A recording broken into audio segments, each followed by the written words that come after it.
আসসালামু আলাইকুম মিষ্টি বন্ধুরা, রান্না পেজে আপনাদের সকলকে স্বাগতম। আজকে আমরা রান্না করতে যাচ্ছি কাশ্মীরি তরকারি।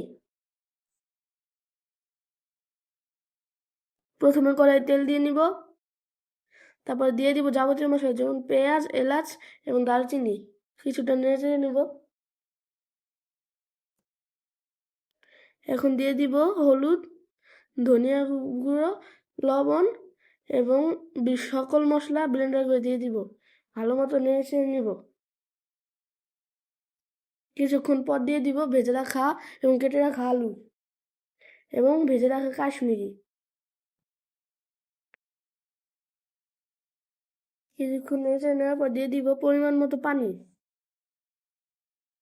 এখন কিছুক্ষণ দমে রেখে দিব। এখন দম থেকে তুলে নেব, ভালো মতো নেড়ে নিব। দিয়ে দিব জিরে গুঁড়ো, ভালো মতো নেড়ে নিব। প্রস্তুত হয়ে গেছে কাশ্মীরি তরকারি।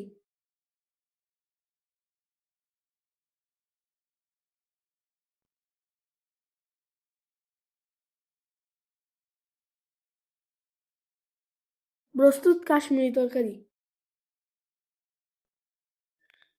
ভিডিওটি ভালো লাগে থাকলে লাইক, শেয়ার, কমেন্ট, ফলো এবং সাবস্ক্রাইব করে পাশে থাকবেন। আসসালামু আলাইকুম।